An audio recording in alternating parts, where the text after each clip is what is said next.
phrase, la Bible commence par dire ceci. Christ nous a rachetés. Christ nous a rachetés. Alléluia. Amen. Christ nous a rachetés. Christ nous a rachetés. Attention, bien-aimés. J'attends que ma soeur s'installe. Comme ça, nous allons bien comprendre. Cette phrase est très, très importante. Christ nous a rachetés. Bien-aimés dans le Seigneur, Christ nous a rachetés. Il nous a rachetés de quoi? De la malédiction de la loi. Qu'est-ce que cela veut dire? Cela veut dire ceci. Tout un chacun de nous ici, nous qui sommes présents en ce lieu, que tu le veuilles ou pas, tu as été d'abord acheté. Est-ce que quelqu'un me comprend? Amen. Tu étais acheté.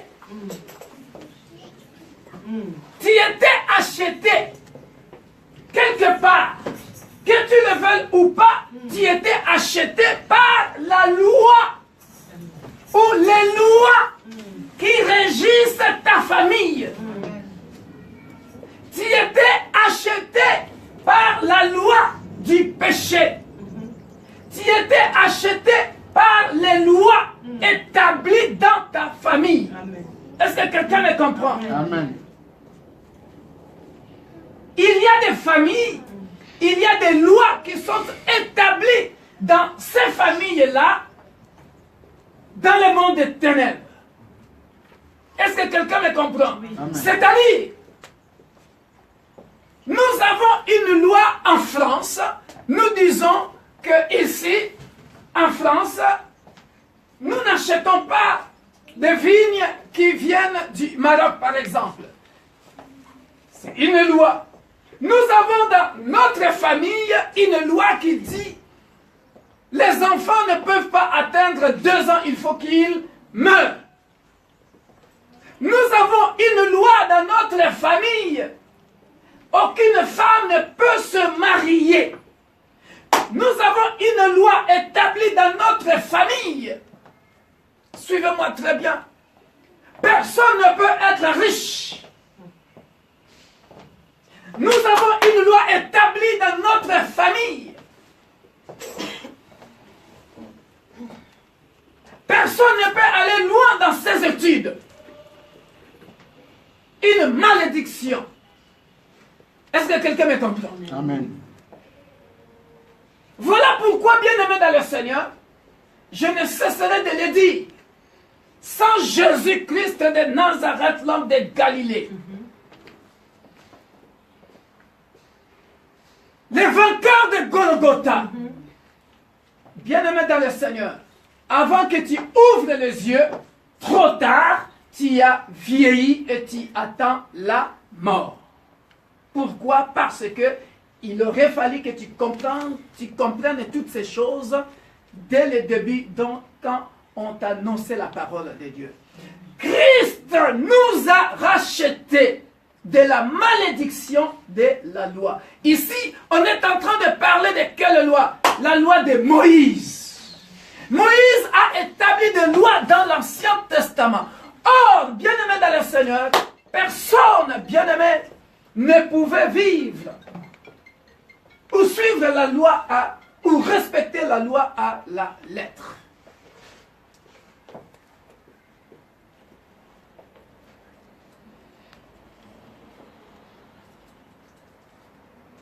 Étant devenu malédiction pour nous. Oh! Est-ce que maintenant quelqu'un commence à comprendre? Pour te libérer toi, il fallait qu'il y ait quelqu'un qui meurt à la croix. Regardez le sens du rachet. Dit, Christ nous a rachetés. Les lois de la famille t'avaient acheté toi. Gratuitement. Les lois de la famille t'avaient acheté. Les lois de la famille, c'est-à-dire quelqu'un, un chef de famille, avait sacrifié la famille. Il vous a tous acheté avec une somme d'argent. Il vous a acheté depuis votre enfance. Il vous a acheté depuis votre enfance en disant, celle-ci ne se mariera jamais. Celui-là n'ira jamais loin dans ses études. Est-ce que quelqu'un me comprend? Amen. On vous a acheté. Mais regarde maintenant, il y a un homme qui viendra. Lui, il s'appelle Jésus de Nazareth, l'homme de Galilée. Lui, quand il va venir, il vient auprès de l'homme fort de ta famille. Oh! Est-ce que quelqu'un me comprend? Amen. Il vient auprès de l'homme fort de ta famille. Il t'avait acheté à 5 euros. Il t'avait acheté je ne sais pas, à 10 euros qu'il avait donné au marabout pour sacrifier la famille. Alléluia. Amen. Et c'est l'homme de Galilée, quand il vient, il veut faire le rachat. Ah, est-ce que quelqu'un me comprend? Amen. Il vient faire le rachat. Il vient dire ceci. Maman Mati, j'ai besoin d'elle. Marie-France, j'ai besoin d'elle. Et Colette, j'ai besoin d'elle. Elisa, j'ai besoin d'elle. Andy, j'ai besoin de toi. Alléluia. Amen. Il vient auprès de cet homme qui t'avait acheté à 5 euros. Je ne sais pas qu'est-ce que le chef de famille avait donné, combien il avait donné pour sacrifier toute la famille. Alléluia. Amen. Mais l'homme de Galilée qui va mourir à la croix, celui qui est plus riche, il va venir pour te racheter. Regarde l'âne là, l'ânon qui est attaché là-bas. Il va envoyer les disciples, il va envoyer les hommes de Dieu. Alléluia. Amen. Oh, est-ce que quelqu'un me comprend? Amen. Il va envoyer Sami Dingituka, il va envoyer Makonda Victor pour te dire, annoncer au chef de ta famille, voilà mon gars, ici on va coopérer. Est-ce que tu peux libérer Davina pour moi? Qu'est-ce que tu veux? Tu y as besoin de combien? Alléluia. Amen. Parce que il va envoyer les disciples, il va envoyer les hommes de Dieu. Délivre cet anneau-là, délivre cet homme-là, et va leur dire, le Seigneur en a besoin. Amen. Christ nous a rachetés. Amen. Peut-être vous n'avez jamais compris ça. Christ nous a rachetés. C'est-à-dire, il va payer la rançon. On t'avait acheté. Et quand on t'avait acheté, selon les lois, quand on t'avait acheté, tu ne peux plus voir clair dans ta vie. Tu es sacrifié. Soit c'est l'alcoolisme, soit c'est la drogue, soit c'est le vol, soit c'est la prostitution, soit c'est le chômage. Et les gens te regardent, mais mon gars, qu'est-ce qui se passe? Tu es intelligent, mais tu n'avances pas dans ta vie. Et toi, comme tu es encore dans le ténèbre, comme tu ne connais pas encore Jésus-Christ de Nazareth, l'homme de Galilée, ton rachat sera difficile. Il n'y a de salut en aucun autre homme, si ce n'est qu'au nom de Jésus-Christ. Est-ce que quelqu'un me comprend? Christ nous a rachetés. C'est parce que tu as été acheté quelque part. Tu étais acheté dans ta famille. Et lui, il va aller mourir à la croix. Il va devenir, si on t'avait mis dans la malédiction, cette malédiction-là était la prostitution, Christ va devenir prostitué à la croix. Il va leur payer. Qu'est-ce que vous voulez? Vous avez besoin de quoi? Est-ce que vous avez besoin de millions? À la croix, les millions dont le chef de famille avait besoin, Jésus-Christ de Nazareth, il dit, voilà les millions dont tu avais besoin. Tiens tes millions, donne-moi Vicencio. Amen. Est-ce que vous me comprenez? Amen. Il va continuer encore. Qu'est-ce qui ne va pas? Le chômage, cet homme, j'en ai besoin. Il doit travailler. Qu'est-ce qui ne va pas? Tu as besoin de quoi? Ben, j'ai besoin de 10 barils de pétrole. À la croix, tu as les 10 barils de pétrole, mais pourvu que tu me donnes Pauline. Elle prend Pauline, rachetée. À une seule condition, que je reçoive Jésus-Christ comme mon sauveur et Seigneur. Est-ce que quelqu'un me comprend? Amen. Il est étant devenu lui-même, malédiction pour nous, car il est écrit, maudit est quiconque qui est pendu au bois. En Israël, bien-aimé dans le Seigneur, selon la coutume juive, lorsqu'on était pendu au bois, c'était synonyme de quelqu'un qui avait fait du mal à la société. Alors pour te taper la honte, si tu vois, voilà pourquoi d'ailleurs Jésus était pendu au bois, crucifié ensemble avec des voleurs. C'est-à-dire, quand on était pendu au bois, bien-aimé dans le Seigneur, c'était synonyme de quelqu'un qui a fait quelque chose de mal dans la société. Et pour le punir, il fallait qu'on aille quelque part le pendre au bois. Et quand tout le monde passait, on regardait, c'est les voleurs de Pongabi. C'est les assassins c'était où là? Gambela, je ne sais pas ici en France, à Paris quelque part là, ce qui s'est passé la fois passée là. Hein? Alléluia. Amen. Parce que tu étais exposé, pendu au bois. C'était la honte.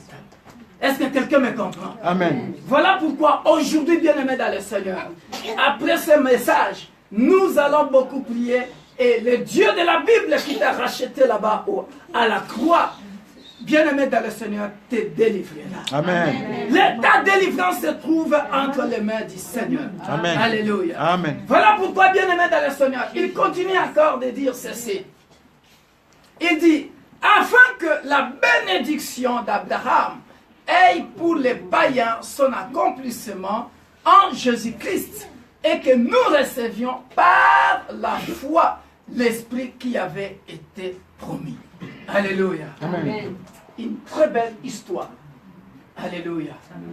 Bien-aimé dans le Seigneur, il faut que nous puissions savoir, toi qui es chrétien, ne sois pas trop orgueilleux en négligeant les païens. Il y a un passage de la Bible qui dit, je pense dans le livre de Timothée, en tout cas c'est l'apôtre Paul qui dit, incirconcis et circoncis, c'est-à-dire païens et chrétiens, nous qui connaissons le Seigneur, nous avons un seul Dieu.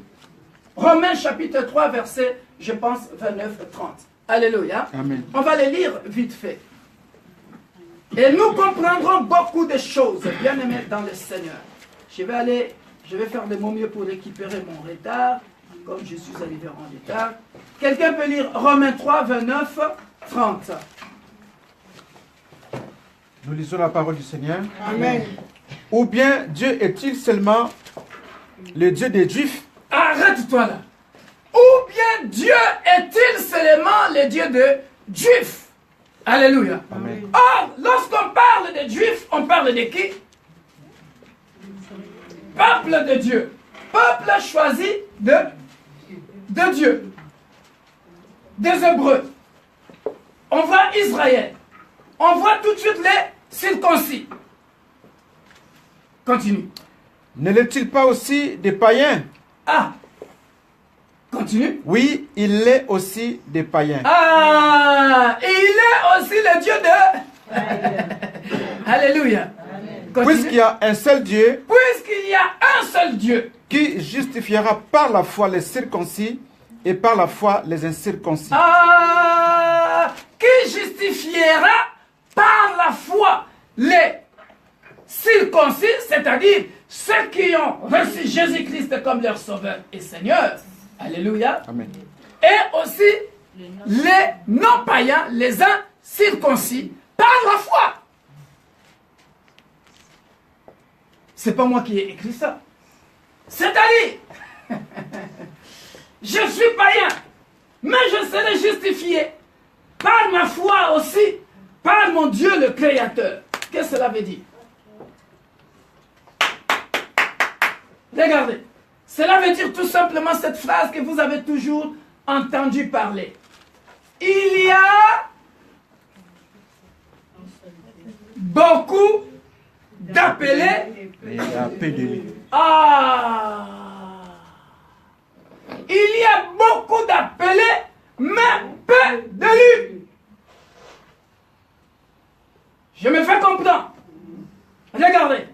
Lui, il est encore païen. Regardez, il est appelé. Mais, dans la sélection, est-ce que toi tu étais sélectionné en même temps qu'Abraham? Non. Alléluia. Amen. Or, à ce moment-là, Abraham était encore dans une famille alors pagaille totale. Parce que les papas, toute la famille, ils sont dans la tradition, dans l'animisme. Alléluia. Amen. Est-ce que quelqu'un me comprend? Amen. Païen, tout le monde. Alléluia. Mais Dieu viendra sélectionner un Abraham. Est-ce que quelqu'un me comprend? Amen. Nous sommes nombreux. Ce n'est pas parce que toi, ton temps est arrivé, tu es maintenant élu, sélectionné, que les autres ne deviendront pas comme toi. Leur temps n'est pas encore arrivé. Ils sont encore païens.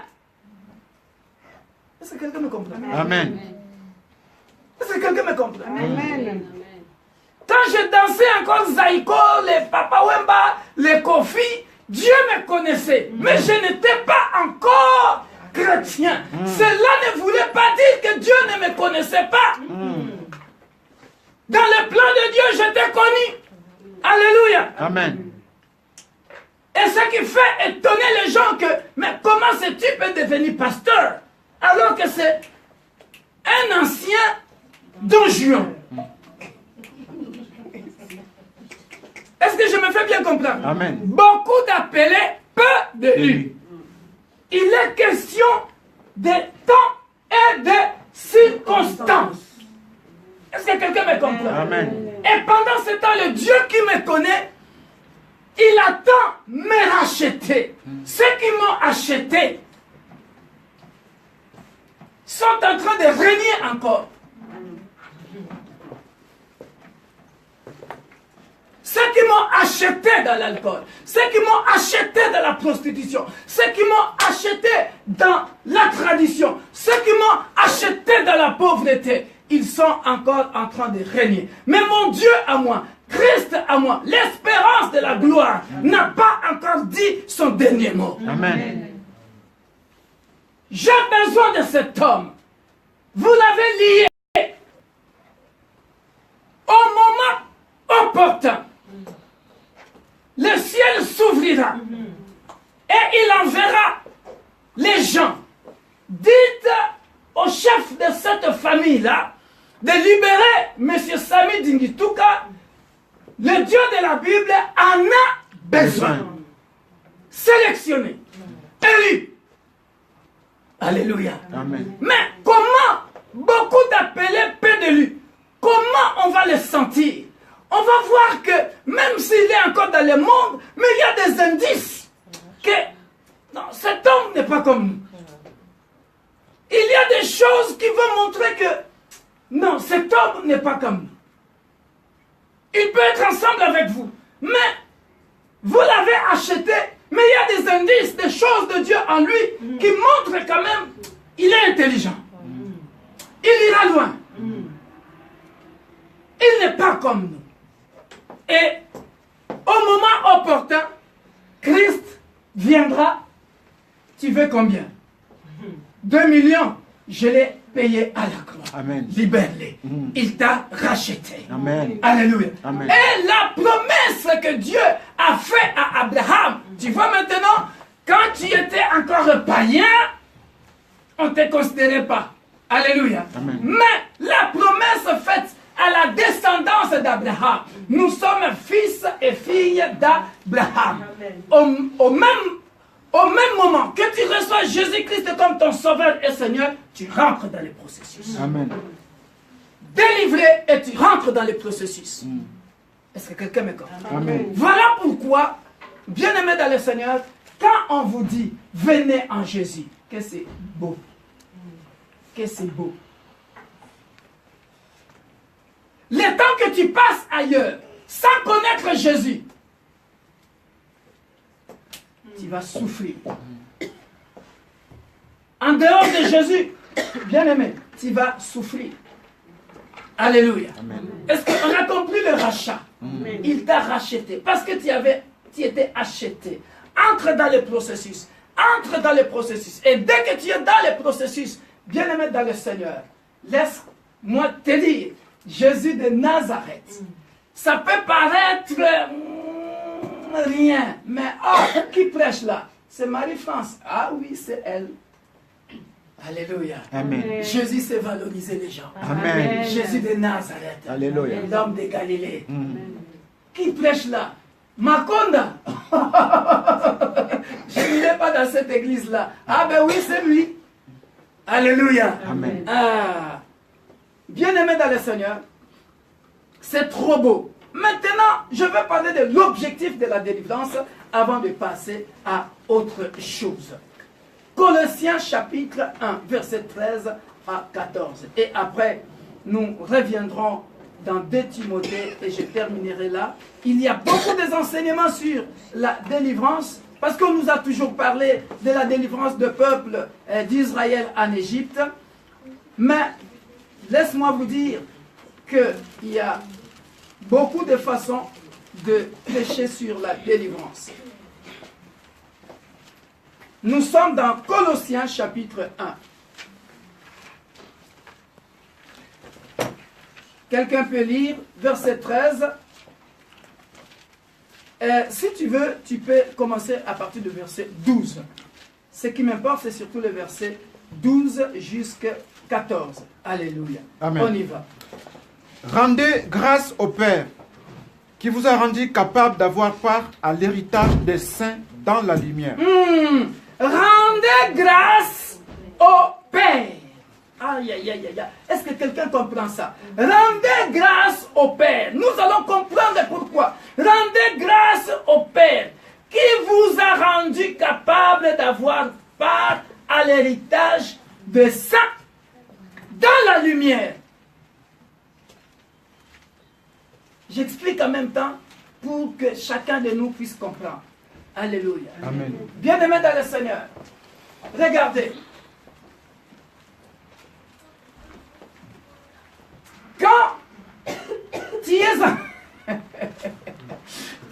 en train de vivre dans l'esclavage, tu es en train de vivre selon les principes et les lois de la personne qui t'a acheté. Que tu le veuilles ou pas, tu es esclave. Tu es emprisonné. Tu es dans les ténèbres. Tu ne peux pas vivre comme tu veux. Parce que tu n'es pas libre. Est-ce que quelqu'un me comprend? Amen. Alléluia. Amen.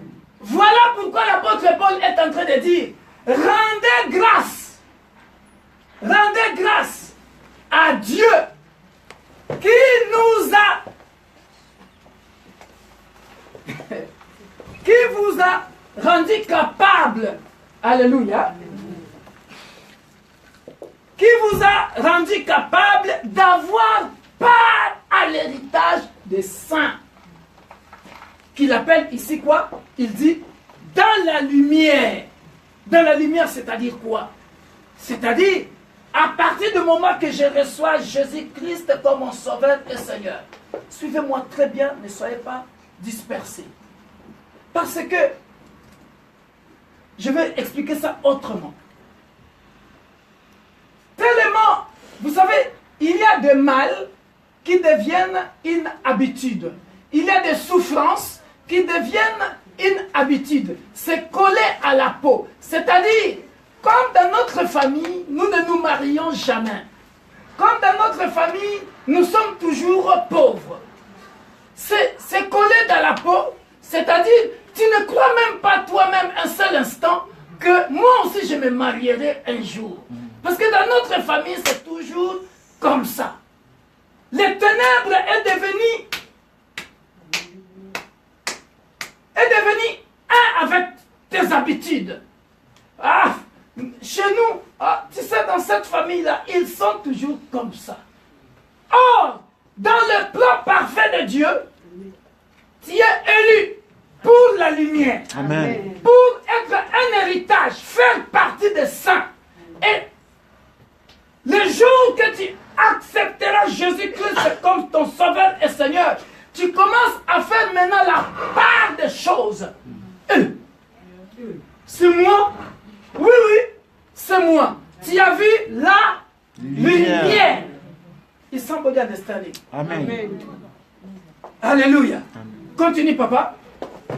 Il nous a délivrés de la puissance des ténèbres et nous a transportés dans le royaume de son Fils bien-aimé, en qui nous avons la rédemption, le pardon des péchés. Alléluia. Amen. Il nous a délivrés de la puissance des ténèbres. Et nous a... Le salut. C'est bien dit dans la phrase. L'objectif. Merci, maman. L'objectif de toute délivrance. Jésus ne peut pas te racheter en vain. Sinon, ça sera du gâchis.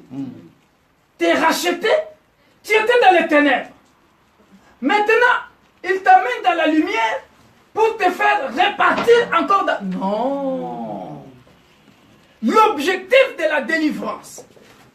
J'annonce à tous ceux qui sont en train de nous suivre dans les réseaux sociaux et tous ceux qui viennent à l'église pour un intérêt quelconque. Bien-aimés dans le Seigneur, tous ceux qui viennent à l'église pour un intérêt quelconque, c'est-à-dire,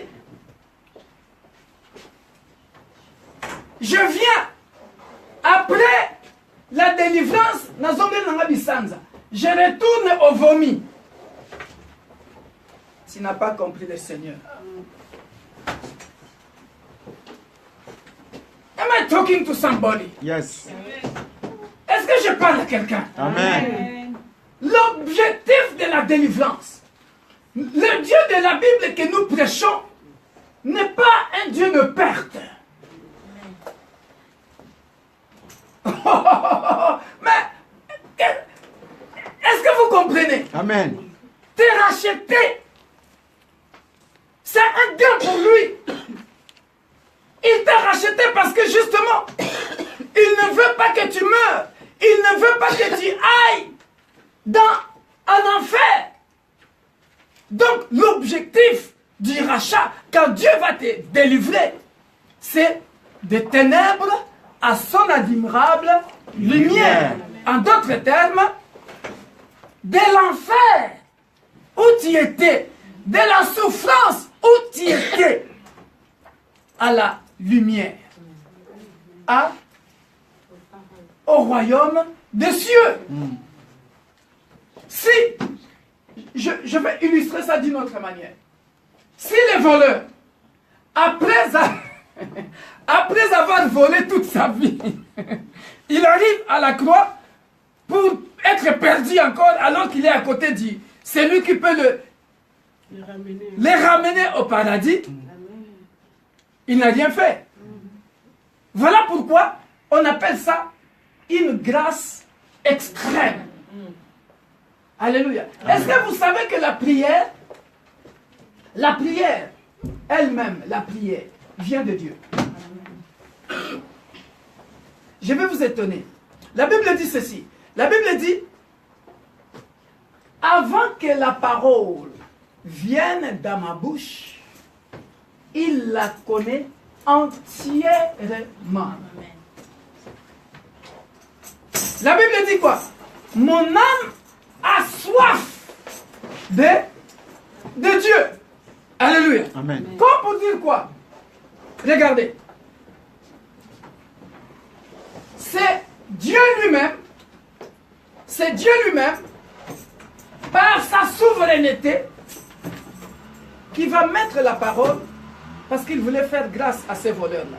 Pour que ce voleur-là le reconnaisse aussitôt et qu'il ait pitié de lui pour entrer dans le royaume.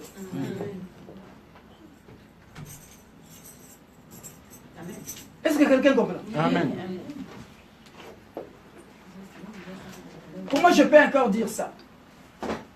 Il y a des gens parmi nous ici, tu sens toi-même, quand tu n'as pas encore prié, tu sens un vide. Amen. Pas pour me vanter, mais moi, je sens ça. Je sens que mon âme a besoin de la bonne nourriture. Mon âme, après je commence à chanter. Après je commence, si ce n'est pas parler en langue, prier. Dans n'importe quelle position. L'âme réclame. L'âme réclame. Alléluia. Amen. Pourquoi? Parce que l'âme a déjà goûté son admirable lumière. Mais l'âme qui est dans l'esclavage, dans les ténèbres, ne voit pas la lumière, continue à consommer ténèbres. Oh. Est-ce que quelqu'un me comprend? Amen. Non, je vais expliquer ça d'une autre façon. L'âme qui est habitué dans la drogue, il est dans les ténèbres de la drogue. Cette âme-là continue à consommer la drogue. Merci maman. Pourquoi? Parce que quand il a... Voilà, you are addicted. Accro. Donc, tu as envie. Et puis tu dois aller chercher. Si tu n'en as pas.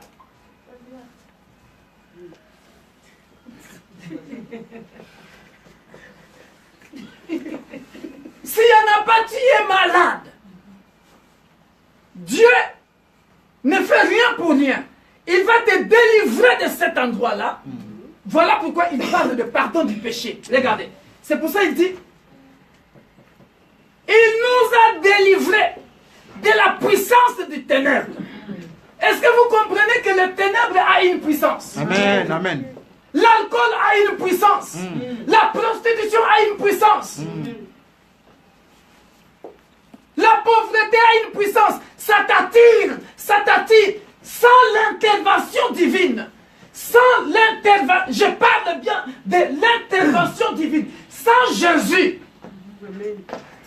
Cette puissance-là t'aveugle. Tout le monde voit que, mais mon frère, ma soeur, ce n'est pas une vie ça. Mais toi, puisque tu es dans les ténèbres, tu ne le vois pas.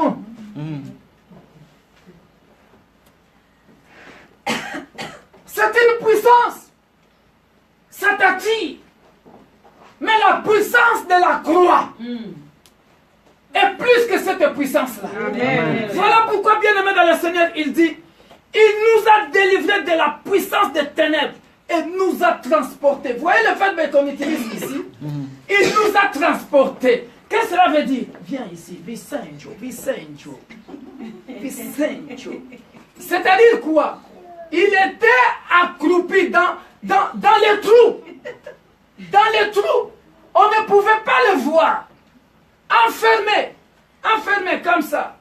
On ne pouvait pas le voir. Et lui, quand il vient, il entre dans le puits, dans les ténèbres où tu étais. Il vient te transporter. Alléluia. Tu ne sortais pas la tête. Maintenant, tout le monde voit ta tête. Tu étais engouffré là-bas. Dans la société, personne ne pouvait te connaître. Nous, les Makonda, aujourd'hui, on est suivis partout. Aujourd'hui, je connais mon frère Andy. Est-ce que vraiment... Andy, il n'y a pas photo, je viens de loin. Mon frère, dans les ténèbres où j'étais, comment est-ce que je peux imaginer qu'un jour, je serai ton pasteur? Blanc et noir. Mais Dieu fait quoi? Des ténèbres où tu étais, on ne pouvait pas. Mais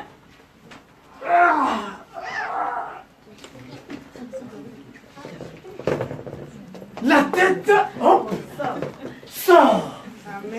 Alléluia. Des ténèbres à son admirable lumière. Quand il va te transporter là-bas, au royaume, l'objectif, c'est le royaume des cieux. Ce n'est pas pour reculer en arrière. Voilà pourquoi maintenant la Bible dit, en qui nous avons la rédemption. Le pardon des péchés. Alléluia. Amen. Quand il fait ça, bien-aimé, il est merveilleux. Il pardonne tous les péchés. Parce qu'il sait que tu étais ignorant. Amen. Il sait que tu étais en captivité. Amen. Ce n'était pas toi.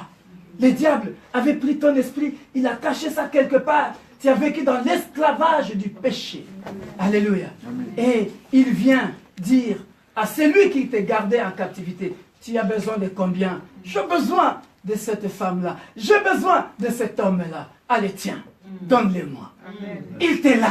Amen. Avec son sang. Amen. Il te lave. Après, tu commences à briller. Tu commences à briller. Tu étais avec la boue partout. Tu avais la boue partout. Tu avais la boue partout. La boue, tu as même fermé les yeux. Tu ne pouvais même pas voir la lumière. Oh, mais non. Il vient, il prend un bon seau d'eau. Alléluia. Il commence à te laver.